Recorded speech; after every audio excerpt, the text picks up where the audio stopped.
Hello, great morning. Ako po si Minerva Rivera Similia, dating housewife at habang housewife sa bahay laang, ako po ay nag-extra income. Nag-negosyo, napakaraming negosyo. Nag-mining po ako, bali nag-seed money sa mining, kaso nag-fail ako. Lahat ay failure pa rin. Hanggang sa dumating ang buhay ko sa First Vita Plus. Ako po pala ay si Mario Similia po, isang retired. Last 2018 po, nag-retired ako sa pagbubarko. At ngayon po ay full-time na sa First Vita Plus. Noong sinabi ko sa asawa ko na mag-join ako ng First Vita Plus, dahil in-invite ako ng hipag ko, umayaw po siya. Kasi actually siya po ay kapitan ng barko, so sabi niya hindi na kailangan, diyan ka na lang sa bahay. Pero nung dumating siya, in-offer uli ng mga hipag ko, ayun, naniniwala na siya na may First Vita Plus na magiging business namin dalawa.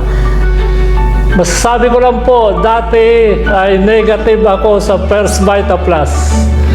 Dahil negative po ako, ang ginawa po nung asawa ko habang ako ay nasa barko ay dinner lang ako.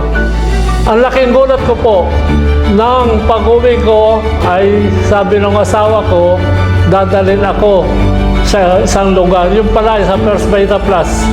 At yung 33,000 at seke ay pinakita sa akin at pinakuha sa akin. Kaya naniwala na po ako talagang totoo pala ang First Vita Plus. Ang First Vita Plus po ay sa totoo lang mahirap din gawin. Pero bakit sa edad kong ito ay nagawa kong gawin ang First Vita Plus? Kasi po, andun po yung passion ko na makatulong sa kapwa. Na mahirap pero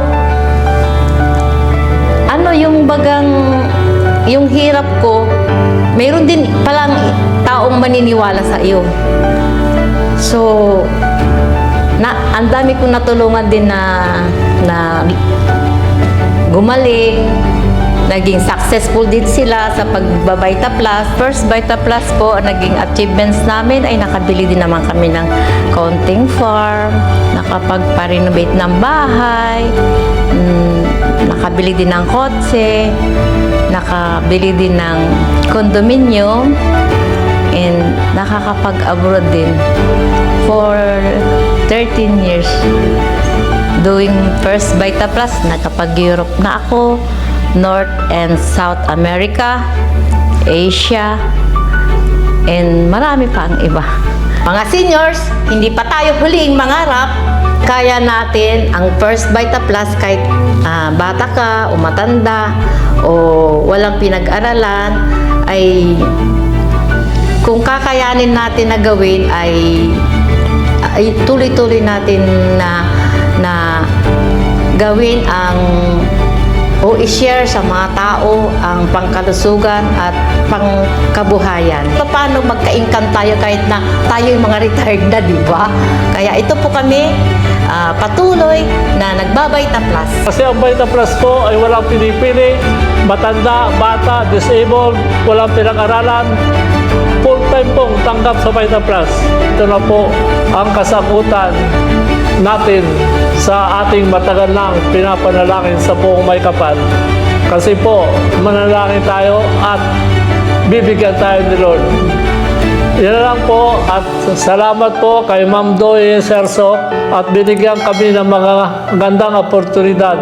At welcome po tayo sa First Vita Plus. Great morning!